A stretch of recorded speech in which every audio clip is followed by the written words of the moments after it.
Assalamualaikum warahmatullahi wabarakatuh.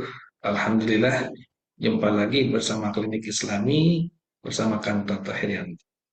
Baiklah, pada kesempatan ini kita akan mengkaji tentang fikih janaiz.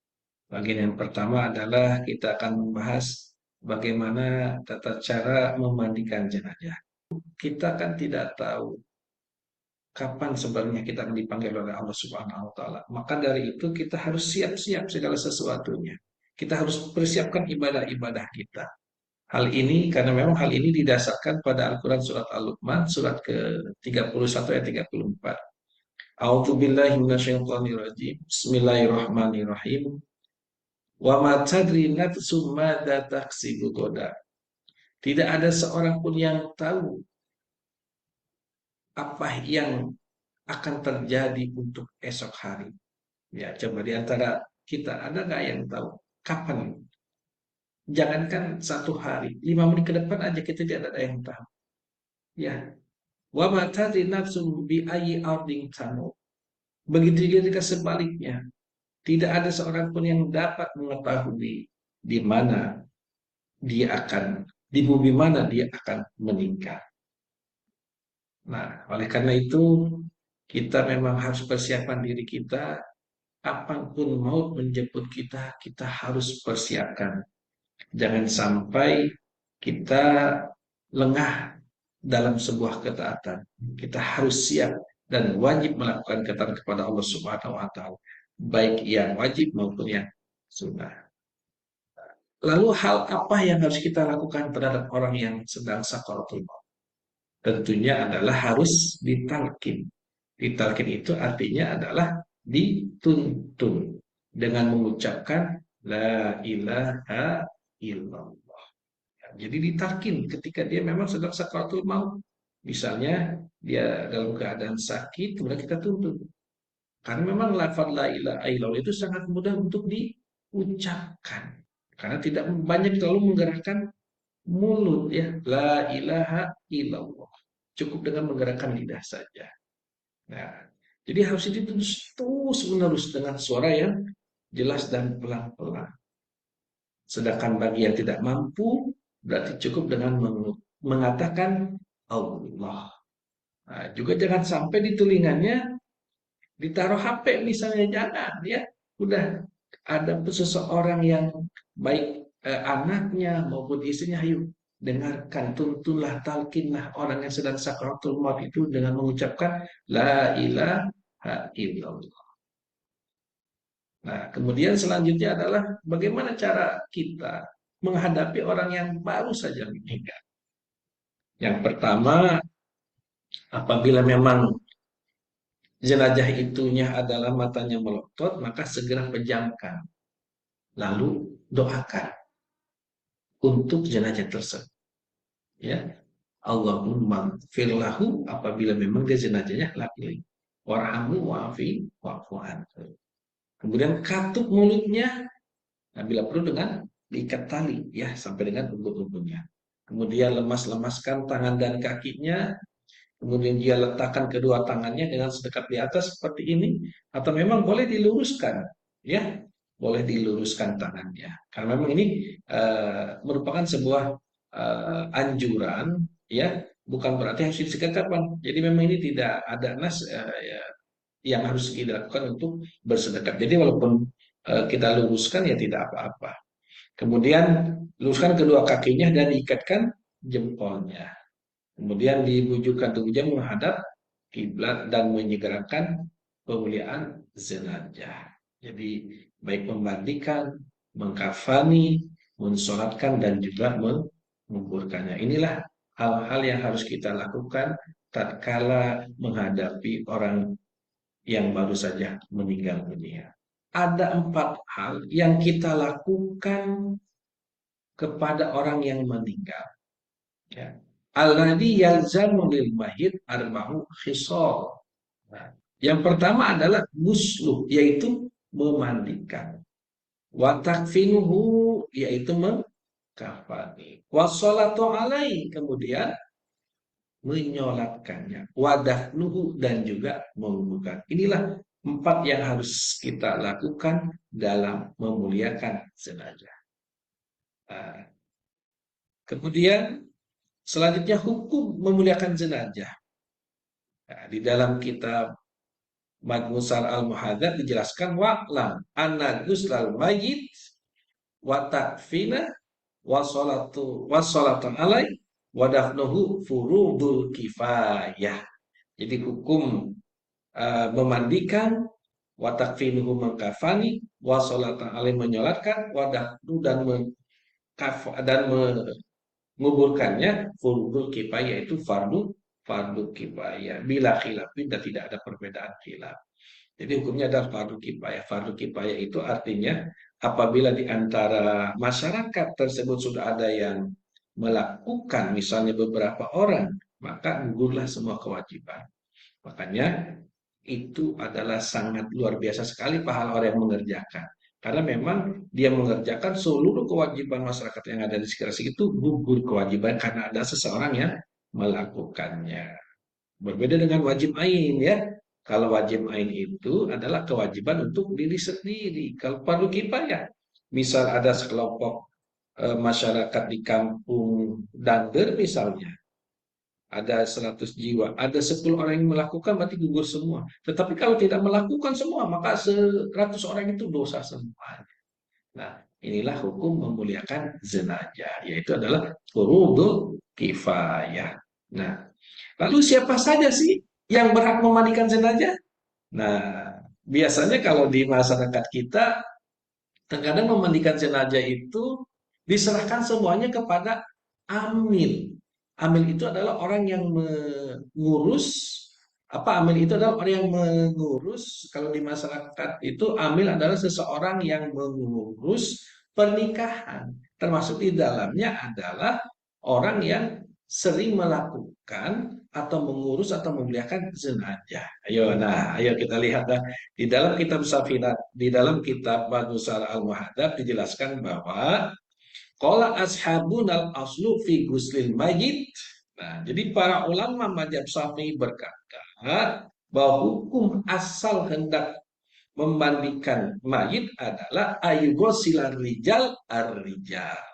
Jadi kalau kita mau memandikan laki-laki, berarti yang berhak memandikannya adalah seorang laki-laki. Wanisa unnisa'a. Dan apabila memang jenazah perempuan, berarti yang hendak memandikannya itu adalah seorang perempuan. Ya, karena memang al asul fil ghusl mayyit, berarti asal hukum memandikan jenazah itu adalah ayugosila rijalu ar-rijal. Kalau laki-laki berarti dimandikan oleh seorang laki-laki, dan perempuan harus dimandikan oleh seorang perempuan. Ya, fa in kanal mayyitu rajulan,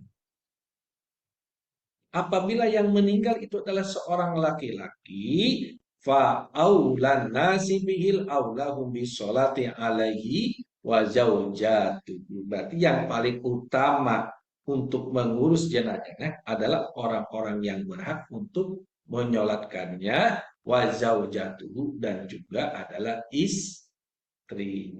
Nah, jadi apabila memang ada seorang laki-laki meninggal dunia, maka yang lebih utama adalah orang yang berhak mensolatinya, dan kemudian juga adalah istrinya. Nah, kemudian selanjutnya ada fa in kanal mayyit rajulan la zaujah lah. Jika seorang laki-laki yang tidak memiliki istri, nah, faulan nas biguslihi, maka yang lebih utama untuk memandikan laki-laki yang tidak memiliki istri adalah al-abu, yaitu adalah ayahnya. Berarti kalau laki-laki ada yang meninggal dunia tidak memiliki istri, berarti yang pertama adalah, yang utama adalah bapaknya. Tumajadu, kemudian kakeknya. Kalau bapak dan kakek pasti punya. Ya, nggak mungkin ada seseorang meninggal nggak punya bapak ya. Ya, tumal ibnu, kemudian baru anaknya. Nah, baru anaknya nih. Apabila seorang laki-laki itu memiliki anak. Tsumma ibnul ibni, yaitu cucu. Jadi setelah anak adalah cucu. Tsumal akhun, kemudian saudara laki-laki. Itu ibnul akhi kemudian adalah saudaranya laki-laki. Atau itu maksudnya adalah kakaknya ataupun adiknya. Tsumma ibnul akhin atau saudara laki-lakinya. Tsummal amu baru kemudian paman. Tsumma ibnul am kemudian anak pamannya itu istilah sepupuhan, sepupuhnya ya. Ya, nah inilah di annahu ahaku bisolah alaihi fakadu ahaku bigusli. Mereka itu berhak untuk mensolati dan mereka berhak pula untuk memandikannya. Nah inilah eh, penjelasan dari kitab Madmusara al-Muhadzab terkait dengan siapa saja yang berhak untuk memandikan jenazah laki-laki yang tidak memiliki seorang istri. Nah, selanjutnya adalah fa'in kana lahu zaujah jaza laha goslu. Namun jika yang meninggal adalah laki-laki beristri, nah zaujata jazalaha maka sang istri itu boleh untuk memandikannya. Jazalaha goslu maka istri itu boleh untuk memandikannya. Jadi tidak ada larangan ya untuk istri memandikan suaminya. Begitu juga sebaliknya. Apabila istri meninggal, maka suami juga boleh memandikan jenazah istrinya. Fa'inkan lahu jauzah jazalah goslu. Jadi apabila memang laki-laki itu beristri, maka sang istri itu jazalah, maka sang istri itu boleh goslu untuk memandikan jenazah suaminya. Lima rawat Aisyah radhiyallahu anha, karena memang ini berdasarkan riwayat dari Sayyidah Aisyah radhiyallahu anha, anak Abu Bakar radhiyallahu an auso Asma binti Umais si. Jadi bahwa Abu Bakar telah berwasiat agar Asma bin Umais itu memandikannya. Ya, jadi inilah dasar daripada siapa saja orang yang berhak untuk memandikan. Ya, jadi apabila jenazahnya adalah suami yang memiliki istri, maka istri juga boleh memandikan jenazah suami. Apabila yang meninggalnya istri, maka suami boleh memandikan istrinya. Ya, nah, apakah perlu niat memandikan jenazah? Kita lihat. Nah, yang pertama adalah yang menurut Musara al-Muhadzab, wahal yajibu niyatul gusli fihi wajhani. Apakah niat memandikan jenazah itu hukumnya wajib? Wajhani dalam hal ini ada dua pendapat. Ahaduhuma yang pertama la yajibu. Tidak wajib kita untuk berniat memandikan jenazah. Ya, jadi nggak apa-apa kita tidak berniat untuk memandikan. Wasani dan yang kedua yajib, wajib. Nah, jadi pendapat yang kedua adalah wajib karena memang sifatnya adalah menyucikan yang tidak berkaitan dengan melenyapkan hal tertentu. Sehingga wajib meniatkan seperti mandi junub. Ya, inilah. Jadi, kalaupun kita memang tidak meniatkan untuk memandikan jenazah, dalam hal ini adalah diperbolehkan karena memang maksud darinya adalah membersihkan sehingga niat di sini tidak wajib sebagaimana halnya menghilangkan najis. Ini pendapat yang tidak wajib ya. Kemudian eh, pendapat yang kedua adalah kita yajibu, jadi wajib niat untuk memandikan jenazah ya, karena memang kenapa wajib? Karena memang sifatnya menyucikan yang tidak berkaitan dengan menghilangkan sesuatu darinya. Sehingga karena memang ini adalah menyucikan seseorang jenazah, menyucikan jenazah, maka niatkan seperti niat mandi junub.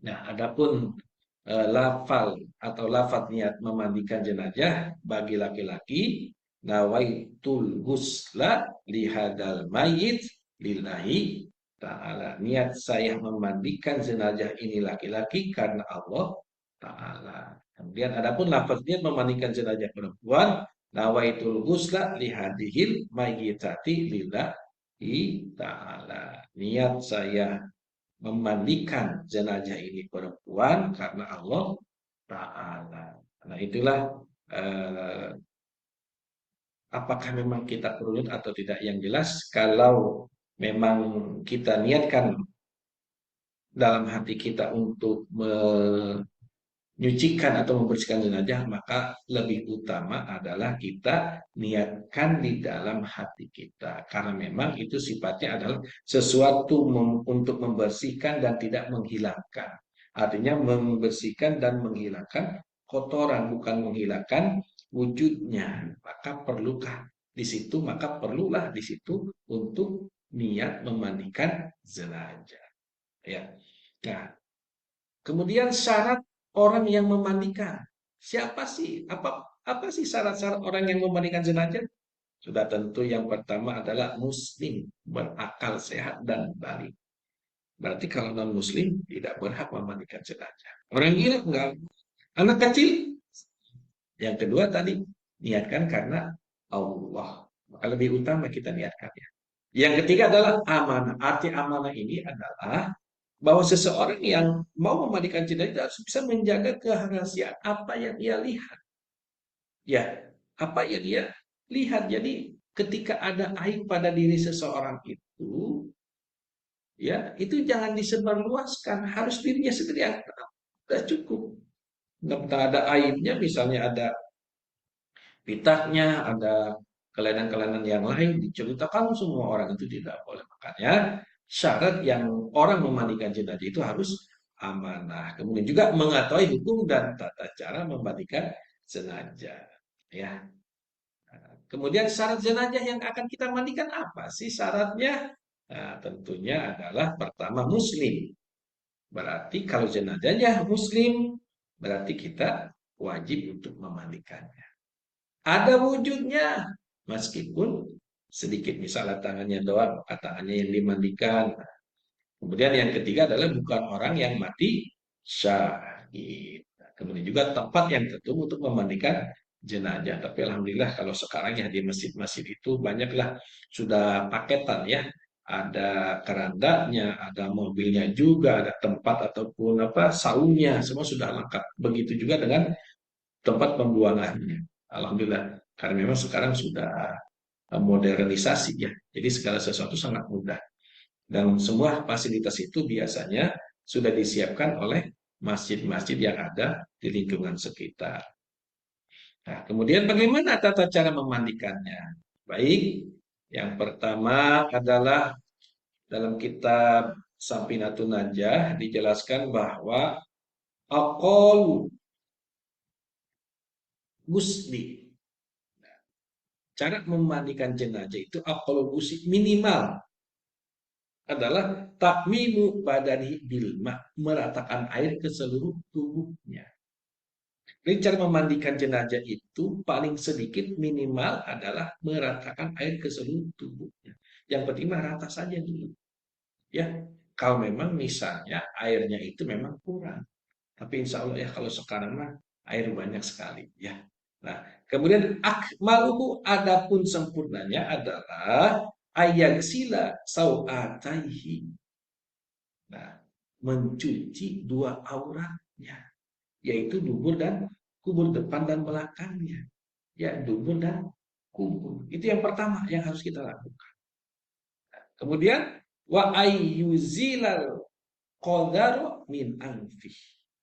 Kemudian menghilangkan kotoran di hidungnya. Ini yang tahapan yang kedua. Wa ayyuwaddi'ah, kemudian yang ketiga adalah mewudukannya. Setelah diwudukan, ya diwudukan saja. Yang pertama berarti mukanya, kemudian tangan kanan, kemudian tangan kiri mengusap rambutnya, kemudian membersihkan eh, mata kakinya, apa kakinya sampai dengan mata kaki. Ya, pertama dimulai dari kanan, kemudian yang kiri.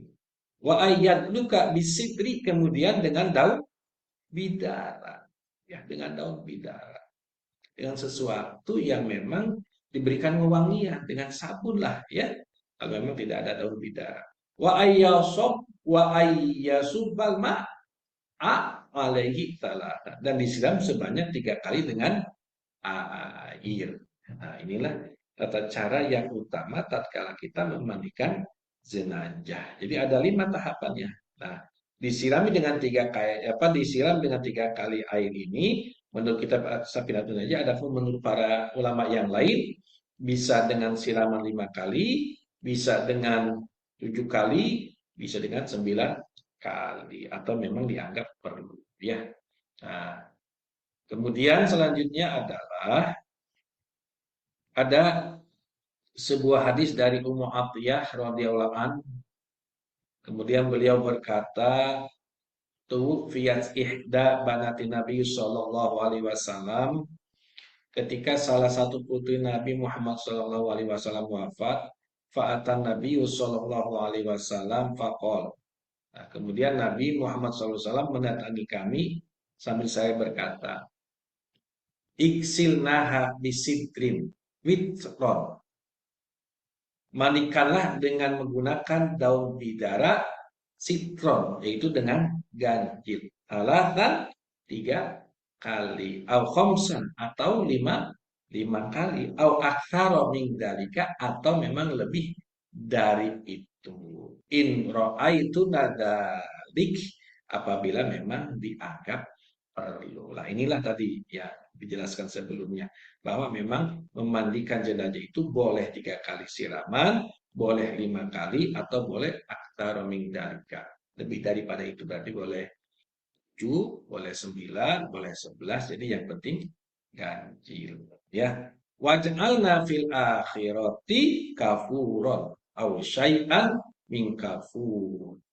Jadi kemudian eh, ketika basuhan terakhir, hendaklah dengan menggunakan apa? Kapur barus, wewangian. Nah, atau sejenis dari kapur barus, seperti apa? Kamper. Nah, jadi yang terakhir itu, ya. Jadi biasanya terakhir itu dibentangkan kain, kemudian digulung di atasnya dengan menggunakan kapur barus atau wewangian, ya. Kemudian faida farogtuna fadinani falama farogna adanna. Nah, kemudian kata Rasul, ketika kami telah selesai, kami memberitahu beliau. Nah, kemudian fa'alqa ilaina hikwah. Kemudian Rasulullah memberikan kain kepada kemudian Rasulullah memberikan kain beliau kepada kami. Kemudian fa'dhafarna sya'araha talatah. Maka kami menyisir dan menguraikannya, lalu mengepangnya. Rambutnya talatata sya'arah talata, sebanyak 3 kali kepangan. Nah, jadi apabila memang jenazahnya perempuan, maka apabila ada rambutnya disisir dulu dengan rapi, kemudian diuraikan, lalu mengepang rambutnya yang ada di kepalanya menjadi apa? Tala tata kuruni, menjadi tiga kepangan. Wa alqainaha khalfaha, dan kami letakkan di belakangnya. Ya, ini apabila memang jenazahnya seorang perempuan, apabila memiliki rambut yang panjang, maka rambutnya itu harus disisir, kemudian diuraikan, lalu kemudian mengepangnya menjadi tiga kepangan. Ya, nah, inilah tata cara kita memandikan jenazah. Nah, kemudian ya ini tata cara memandikan jenazah 3 kali basuhan. Pertama dengan sidin, air sabun, kemudian dibilas. Setelah dibilas menggunakan dengan air koroh sekali. Maksud air koroh itu adalah air yang bersih, ya, air yang bersih. Kemudian selanjutnya adalah cara memandikan jenazah yang 5 kali basuhan. Pertama dengan sidin, sabun, kemudian bilasan, kemudian dengan sabun lagi, kemudian dibelas lagi, baru yang terakhir dengan air koroh. Nah, begitu juga yang 7 kali sama, ya, dengan sabun, dengan bilasan, kemudian dengan air koroh, kemudian dengan sabun lagi, kemudian dengan dibelas, dan terakhir dengan air koroh. Nah, bagaimana cara melakukan dengan 9 kali basuhan? Nah, yang pertama dengan sidr, air sabun, kemudian dibilas dengan air koroh, kemudian dengan air sabun, kemudian dibilas dengan air koroh, kemudian sabun, kemudian dibilas, dan terakhir adalah dengan air koroh, air yang murni, air yang bersih. Ya, itulah tata cara memandikan jenazah. Yang jelas cara pemandikan jenazah itu yang pertama tadi bahwa jenazah itu ketika selesai diwudukan, kemudian kan dimandikan. Nah, dimandikan itu diusahakan diawali dengan bagian kanan, kemudian bagian kiri, kemudian dimiringkan ke kanan, dibersihkan segala punggungnya, kemudian dibersihkan lagi, kemudian dibalikan lagi. Nah, seperti itulah tata cara kita memandikan jenazah. Alhamdulillahirabbil alamin. Semoga bermanfaat dan kita ucapkan dengan doa kafaratul majelis, subhanaka Allahumma wa bihamdika asyhadu alla ilaha illa anta astaghfiruka wa atubu ilaik. Nah, itulah tata cara kita memandikan jenazah. Mudah-mudahan bisa bermanfaat. Kurang lebihnya mohon maaf. Wallahu muwaffiq ila aqwamit thoriq. Assalamualaikum warahmatullahi wabarakatuh.